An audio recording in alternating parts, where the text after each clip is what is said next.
Very good evening, friends. Namaskar, Vinod ji. Very good evening to all of you. Today we are going to discuss once again on a very famous poem. And this is also from the Romantic poets, Yes, it is. William Wordsworth, I believe. Yes, William Wordsworth. Before we shall proceed to look at poem, let me share with our listeners that William Wordsworth is considered to be the father of Romanticism, or which is also known as Romantic Revival. A time between 1798 and 1832 is considered to be the Romantic age in the history of English literature. And with the publication of lyrical ballads by Wordsworth and his friend Coleridge, This age is said to have commenced. yeah, and this poem which we are taking up today, Vinod ji, this Tintern Abbey, or lines written a few miles about Tintern Abbey. Yes, This was included at the very last moment when in his walk on the banks of the river Wye, he composed this poem in his heart. He never wrote it down till it was completed. And then he shot it off to be included in that collection at the 11th hour. This is a very famous poem, Yeah. and it is included in many of undergraduate and postgraduate programs of English literature. And because it definitely embodies the entire romantic spirit, all the features of romanticism, which And we it have is been considered talking to be manifesto of the creed of nature of Wordsworth. about. Yes, definitely. And as Rajesh, we know that Wordsworth is considered to be the greatest nature poet in English literature. Yeah. It is because he focuses on not only the description of nature, but also he tries to build a theory where nature is integrated with our day-to-day life. Yeah. So if we try to understand from the modern perspective, when we talk of Ecocriticism, so Wordsworth is a very important figure in that direction. Although he may not be aware at that time that there is eco-criticism that tries to understand the linkages between literature and environmental science. But the way in which he related to the nature, the rapport with the nature, and he integrated nature in our life. We are a part of nature. We don't subdue nature or dominate nature. We are the part of nature. That's what he thought and wrote. And even those who have nothing to do with English literature, they Yeah. can well understand this basic idea of Wordsworth that we need to go back to nature. We have to reintegrate nature in life. We have to live life in proximity with nature. Otherwise, we are doomed. It's not Wordsworth, but all the scientists all over the world are telling us, they are warning us against this climate crisis and global warming and whatnot. Yeah, definitely. And he is concerned with both eminent aspects of nature as well as its transcendent aspects. We will discuss it when we discuss this poem, and how he is concerned with the obvious physical, visual, auditory aspects of nature as well as their transcendent significance. And it is really interesting that the title of the poem, Tintern Abbey, has nothing to do Do with the with poem yeah. itself.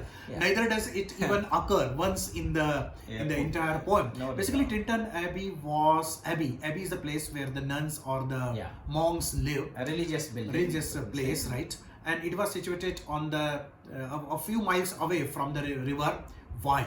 And it was on 13th of July 1798. Poet pays visit to the river Wye in the company of his younger sister Dorothy. Whom And he by name refers to also in the poem. yeah, he says that we are paying this visit after the gap of 5 long summers, right?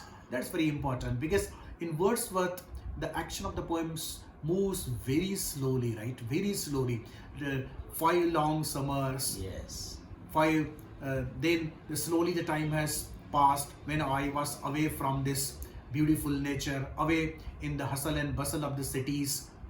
So poet remembers that he had been here in the company of nature 5 years ago. Then he was young, 23, and his youthful pursuit, he had sought nature not as somebody who seeks something, but as somebody who dreads something, runs away from something. Like all of us, I mean, we can relate to all of us We go to jungle safari, we go to riverside just to escape from our humdrum of daily life. And he says, when I was away Yeah.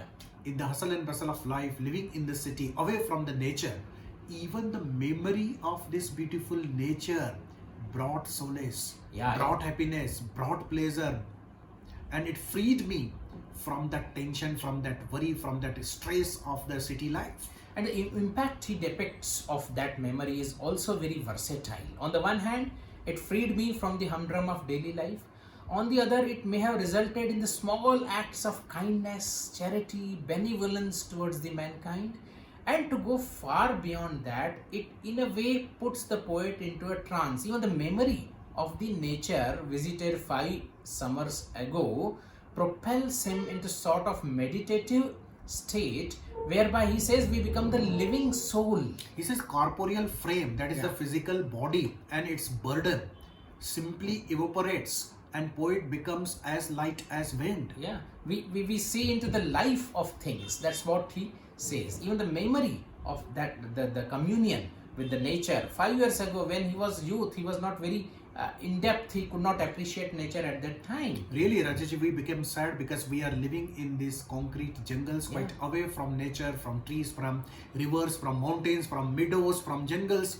And this poem, this discussion should encourage you to take some time off from life and go back to village, go back to rural surroundings, go back to the river bank, go back to the sea beach, go back to the mountains and hills once Even again. at the surfacical level, which Wordsworth says, just to escape from the humdrum of daily life and just to appreciate the sensory beauty of the nature. Even if we do it, that also yields a very rich dividend. And then, if we look at the rest of the poem, he systematically brings out the 4 stages of his process of love for nature.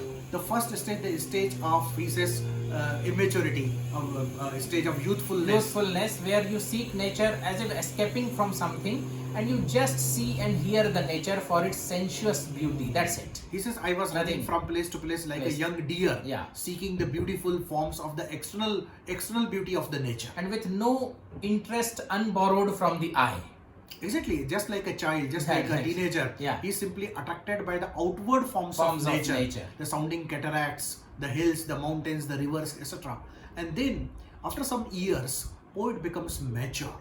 Now the second stage is often described as the stage of human-heartedness, where he develops empathy for other human beings, because nature inspires you, nature connects you with the other human beings. And then the very famous line comes.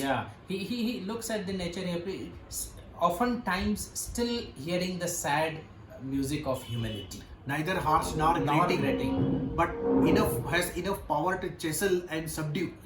So here we can subdue our harsh behavior, harsh feelings, and we need to be soft, we need to be considerate, we need to be compassionate towards other. So this is the message. Nature is not simply to enjoy, but nature, the company of the nature, can transform us into better, more loving, more affectionate human beings. Definitely. And then he again goes a step forward and enters deeply into the heart of things, so to say, and he feels a presence which disturbs me with joy. That mover of the things, which rolls in all the things, which impels all the thinking things and the thought of all the things. It dwells in the setting sun. And the oceans. So that force. And even in the mind of man, he says. In the mind of man. So this is, we are finally into the pantheism of Wordsworth. That this spirit of nature imposes a unity between man, nature, and God. We all are one. Whether it's a mountain or whether it's a thinking mind, we are one. That energy or that spirit, whatever you can call it, which pervades all the nature, including us, that is some energy. That is the concept of Indian philosophy, the Brahma. So Brahma manifests itself in all living and non-living, that is the Jad and Chetan. So Wordsworth ultimately comes to this Indian philosophy of Brahma, that this universal energy, that is the nature, is there everywhere. It is in the living, it is in the non-living as well. So he feels this universal presence of nature and considers himself to be a part of it. And then he proceeds to the fourth stage, the moral power of nature. Moral. It teaches us. As in, at another place, Vinodji, he says that one impulse from vernal wood can teach you more of man, of moral evil and of good than 1,000 sages can. Yeah, that's really nice. Because if you observe nature from very close quarter, if you understand the mysterious working of nature, it gives a message to adopt ethical practices. Because the person who is one with nature cannot afford to behave in any other manner except ethical one.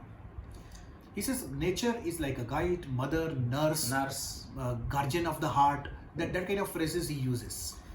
Definitely, Vinodji. This is remarkable for this. Universally, these passages have been admired. But I would like to say one thing which is said against Wordsworth's this conception of nature, that he never saw nature red in tooth and claw.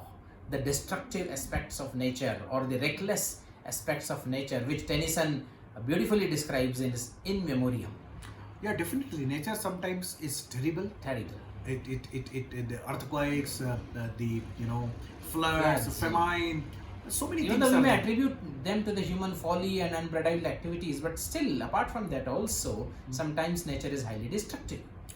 But perhaps Wordsworth is a poet, and he is a poet, not simply the poet art for art's sake poet, but he is a man. He's a poet who wants to convey some message to his listeners, right, to his readers, and perhaps that is why he may not have dwelt upon that negative side of the nature. But then it is also the open question whether you can derive the moral lessons from the natural phenomena. That's of course a very debatable issue, and that is open-ended thing. But one thing can be said to the credit of Wordsworth, that when we look at life today, it is full of stress, it is full of insecurity, and it is full of tension and health hazards as well. And if we give a space, justified space, Definitely, to nature and the natural forces in life, I think definitely our life will be better, healthier and happier.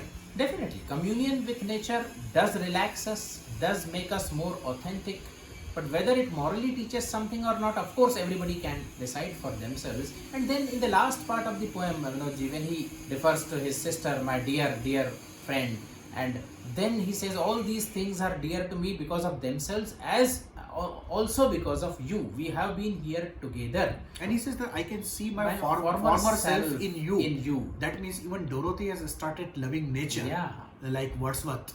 And it is expected that she will also undergo the various stages. Transformative influences of nature. And when the poet will be no more, he says, when I will be no more able to hear you, then also you will remember me, and that we had come on the banks of River Wide together.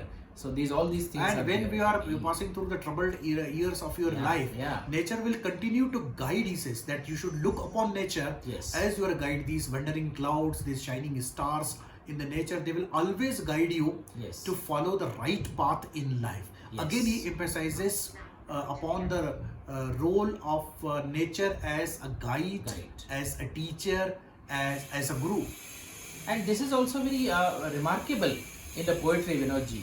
When a poet with his sister, he refers to her and their friendship and their love. It is rarely done so in the poems. You can read of romantic love, that is another matter, but the sisterly love and brotherly love is rarely portrayed in such a way.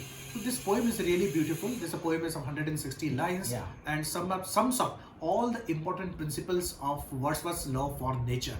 So friends, you take some time off from your busy schedule, read Tintern, Abbey, go to nature sometimes, and give your comments. We'll be back very soon with some other discussion. Till then, ta-ta. Namaskar.